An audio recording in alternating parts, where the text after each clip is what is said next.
Halo, di sini kita ada Vortex VX5 Pro 60% mechanical keyboard yang katanya worth it banget untuk dibeli nih. Bener nggak sih? Jadi sebelumnya review ini cuma dari sudut pandang seorang casual user atau seorang awam yang penggunaannya cuma untuk kuliah dan sedikit gaming aja, bukan dari seorang mechanical enthusiast. Lalu kita ngomongin ke fiturnya, dia tuh udah full RGB dan dia bisa disetting lewat semacam hotkeysnya gitu ataupun bisa lewat software. Cuman yang aku alamin adalah di saat kita ngedownload dari website Vortex-nya langsung, ternyata dia nggak bisa dipakai, entah kenapa nggak bisa diinstal gitu. Tapi seharusnya karena ini produk baru, jadi dan pastinya banyak juga yang memberikan feedback tentang software tersebut, dan memang banyak beberapa orang yang mengalami permasalahan di software, jadi harusnya dalam waktu cepat sih bakalan diperbaikin ya.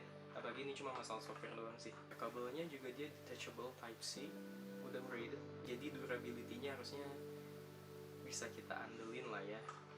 Karena kalau terus dalam penjualan juga minimalis, cuma ada unit, cable, instruction card-nya gitu yang cuma satu lembar, dan juga keycaps dan switch puller, itu aja.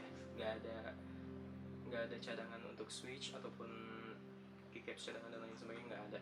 Tapi balik lagi sih, ini karena udah hot swap universal juga, jadi kalau misalkan ada salah satu switch yang rusak, kalian gampang banget buat nemuin itu di marketplace dan kalian bisa ganti-ganti, nggak harus pakai switch yang sama. Misalkan kalian pengen pakai dari merek lain pun juga bisa. Keycapsnya standar ABS double shot, harusnya sih udah kuat, jadi maksudnya nggak bakalan gampang luntur.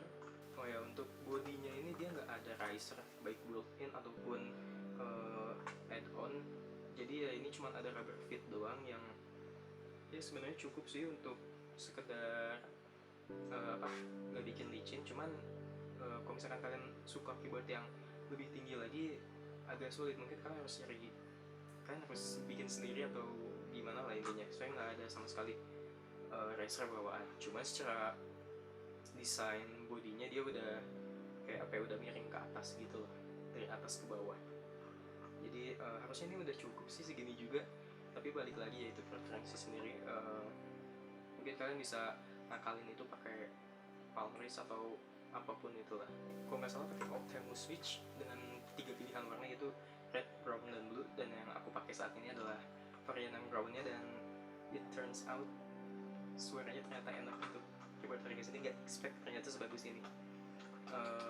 Dan ini maksudnya bawa pabrik ya, belum di mod dan apapun itu, jadi puas banget sih sama suaranya, enak banget dan nggak terlalu risih kayak blue juga.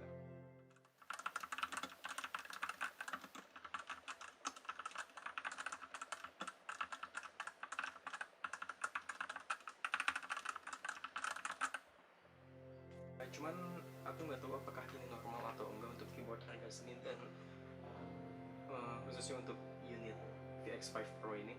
Tapi tetap ada sedikit suara kayak semacam per gitu di beberapa huruf yang kita pencet, misalkan kayak huruf B kalau nggak salah. Jadi itu ada sedikit suara-suara per yang entah itu suara dari mana, cuman yang nggak terlalu mengganggu juga karena ketutupan sama suara top-topnya. Oh ya, keyboardnya juga udah hot swap universal 3-5 pin, jadi untuk kalian yang pengen nge-mod ini keyboard nggak perlu potong-potong pin ataupun juga nggak perlu solder, jadinya meminimalisir kegagalan lah ya. Kayak dalam paket penjualan juga dia udah disediain sama keycaps puller dan juga switch puller. Kan kita ngomongin desain ini minimalis banget, apalagi kalau misalkan kalian ngambil yang warna putih kayak gini, dan kesan gamingnya tuh sangat minim banget, kecuali itu bagian Vortex seriesnya ini ya, logonya mungkin bukan buat semua orang, cuman ya nggak begitu mengganggu lah. Ya apalagi kalau misalkan kalian ngegabungin ini sama wooden armrest yang eksternal kayak gitu, tuh kayaknya bakalan pas banget. Cuman ya ukurannya pasti bakalan jadi gede banget dan jadi nggak compact lagi. Looksnya elegan, nggak ada logo di keycaps apapun itu, ya balik lagi cuma ada di sini doang, dan kayaknya itu bukan masalah besar juga sih. Terlebih printingannya ini rapi banget, kayak solid dan bold gitu. Ada keyboard yang pernah aku pakai dan itu entah kenapa kayak agak-agak bias gitu bagian printingannya, agak kurang bagus, padahal katanya udah double shot. Tapi ini bagus banget, dan juga dia pakai warna abu untuk history kayak F6, F7, print screen, scroll up, dan fungsi-fungsi lainnya. Dan ya itu enak banget dilihatnya. LED-nya itu bagus banget warnanya, kayak yang tadi aku bilang, solid. Cuman efeknya biasa aja.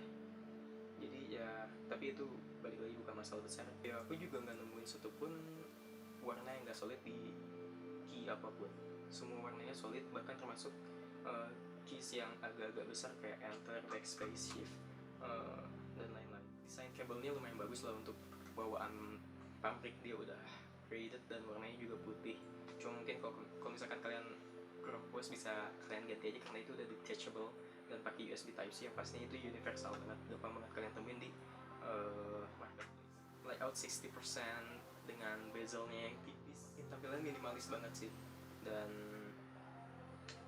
ya minimalis sih intinya. Dan dia nggak ada LED-nya, dia cuma ada di key-nya doang, walaupun di bagian atas ini dia agak sedikit muncul gitu warna-warna LED-nya, cuman kan itu juga nggak kelihatan ya kalau di bagian atas ini. Jadi ya bagus banget sih. Kekurangannya, dan ini yang dirasain secara personal, adalah 60% keyboard ini unik. Jadi untuk kalian yang baru pindah dari full size keyboard ataupun bahkan TKL pasti butuh adaptasi untuk pindah ke keyboard yang kecil kayak gini. Apalagi untuk kalian yang suka banget coding, kayaknya agak susah kalau misalkan kalian pakai 60% karena banyak fungsi yang harus pakai combination key kayak misalkan Fn plus key dan lain-lain. Bahkan untuk kalian yang pengguna casual sekalipun yang mungkin cuma buat ngetik-ngetik, buat kuliah dan lain sebagainya, bakalan nemu aja ribetnya pakai si keyboard 60% ini, karena ya itu tadi, kita butuh combination key dan ya pasti kita nemu aja ribetnya di waktu-waktu tertentu. Menurut aku sendiri, si 60% keyboard ini emang segmented untuk kalian yang mungkin butuh keyboard yang cukup kecil karena ruangan kalian sempit, maksudnya ruang workstation kalian sempit. Ya ini cocok banget sih, tetap ini cocok banget. Dan mungkin kalau misalkan kalian butuh tombol-tombol tertentu, ya itu resiko yang harus kalian dapat, dimana kalian harus pakai Fn keys dan lain-lain. Kendala harian yang paling sering aku rasain itu adalah escape key-nya yang satu sama tombol tilde dan backward. Jadi mungkin kalau di bahasa Indonesia nggak begitu kepake ya, cuman kayaknya di bahasa Inggris agak lumayan banyak nih yang pakai tombol ini. Jadi agak susah juga, harus Fn plus ini dan Fn shift ya kalau nggak salah.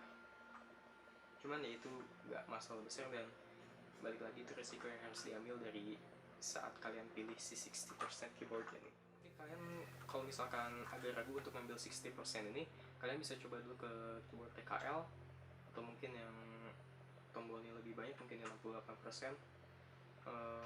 Dan kalian rasain dulu apakah mungkin itu cukup, dan kalau cukup ya udah, kalian jangan ke 60% ini aja.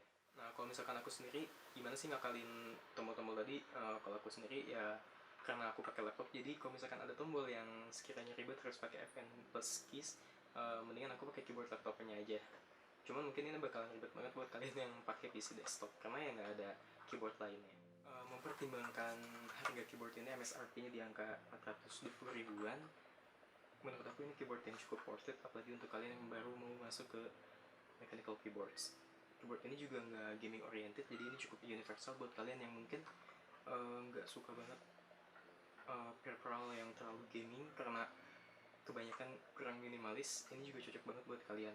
Dan untuk seri lamanya itu VX5, setahu aku sendiri banyak yang menggunakannya untuk bahan modding. Jadi harusnya di seri yang lebih advance, di VX5 Pro ini, kalian bisa dapat yang lebih lagi.